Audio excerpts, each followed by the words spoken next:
population de Ain Arab avance au centre de la ville après l'élimination de 13 terroristes de l'État islamique Daesh.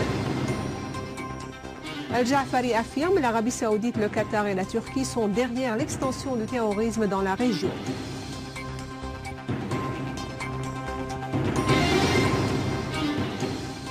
Appuyés par les forces israéliennes, des colons attaquent de nouveau la mosquée Al-Aqsa.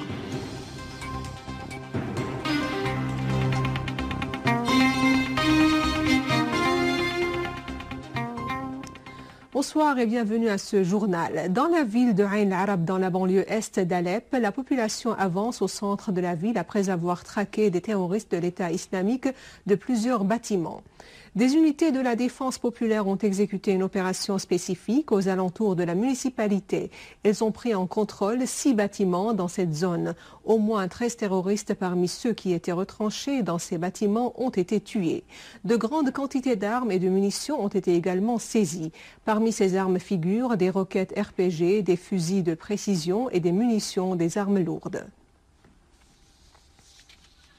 Le délégué permanent de la Syrie auprès de l'ONU, Bachar Ja'fari, a rappelé dans un communiqué lu devant la 3e commission du Conseil de sécurité sur le projet de résolution 31 concernant l'état des droits de l'homme en Syrie que la chaîne CNN avait diffusé en juin et en octobre dernier 2 rapports authentifiant le rôle des 2 régimes saoudiens et qataris dans le financement et le soutien des organisations terroristes en Syrie, dont celles affiliées à Al-Qaïda, telles que le Front al-Nusra et Daesh, ce qui constitue une violation de la résolution du Conseil de sécurité numéro 2133. Les pays membres et les responsables de l'ONU ont assez d'informations et de rapports onusiens et internationaux qui révèlent la véritable intention des principaux auteurs de la résolution précitée, a fait savoir M. Ja'fari, qui a appelé les 2 pays, l'Arabie saoudite et le Qatar, à orienter leur djihad diplomatique vers la Palestine et contre l'occupation israélienne pour sauver Al-Quds, la mosquée Al-Aqsa et le Golan syrien occupé, au lieu de l'orienter vers la Syrie. Le ministre russe des Affaires étrangères Sergei Lavrov a affirmé que son pays apporte encore de l'aide au gouvernement de l'Irak et de la Syrie et d'autres pays dans la région pour faire face à leur crise intérieure. La Russie a proposé la discussion des dangers qui résultent de ces crises, et ce dans le cadre de l'ONU, pour mettre en place une stratégie globale pour les contenir, a indiqué Lavrov dans une séance de la Douma russe. Lavrov a fait noter que l'avancée dans le dossier nucléaire iranien permettrait d'améliorer la situation au Moyen-Orient.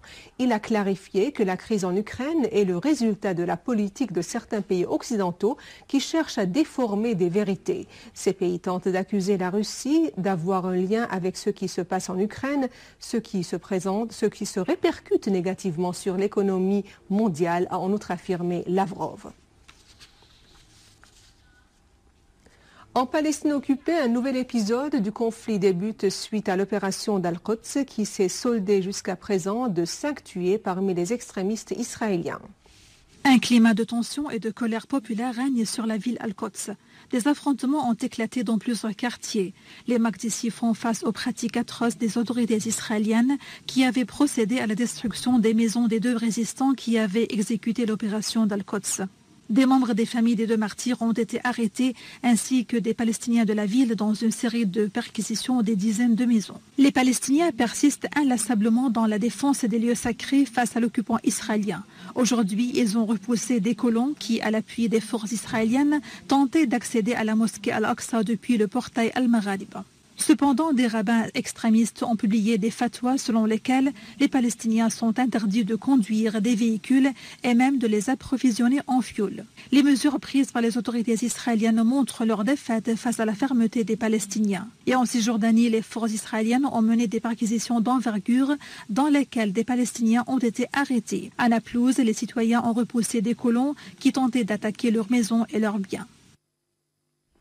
Et dans le cadre de la politique de colonisation israélienne visant à modifier l'aspect démographique de la ville sainte d'Al-Quds, les autorités d'occupation israéliennes ont approuvé un plan de construction de 78 nouvelles unités de colonies. Ce plan fait partie d'un projet de colonisation plus large, incluant 156 unités de logement dans le mont Abu Ghneim et le quartier Ramout. Auparavant, les autorités israéliennes avaient révélé un plan stipulant la création de 200 unités de logement à Jérusalem occupée. En Irak, une explosion terroriste à la voiture piégée a eu lieu au centre du gouvernorat d'Erbil. Le suicidaire s'est fait exploser après avoir échoué à entrer dans la région d'Al-Qal'a au centre d'Erbil, faisant des morts et des blessés. Par ailleurs, l'armée irakienne a annoncé la purification de 95% du district d'Al-Miqdadiyya dans le gouvernorat de Diyala des terroristes de l'État islamique et la réouverture de la route Al-Miqdadiyya-Khankin. Des dizaines de terroristes de l'État islamique, dont des Arabes et des étrangers, ont été liquidés dans cette opération, dans une opération spécifique des forces irakiennes dans la province d'Al-Saadiyya, au nord-est de Baqouba. À Al-Anbar, l'armée irakienne a neutralisé d'autres terroristes de l'État islamique au moment où ils menaient une agression contre la ville d'Al-Ramadi. Cependant, des dizaines de terroristes ont été obligés à prendre la fuite de Fallujah et de Hit sous les coups durs de l'armée irakienne. Et juste avant de clore ce journal, voici un rappel des principaux titres. La population de Ain al-Arab avance au centre de la ville après l'élimination de 13 terroristes de l'État islamique Daesh. Ja'fari affirme l'Arabie saoudite, le Qatar et la Turquie sont derrière l'extension du terrorisme dans la région.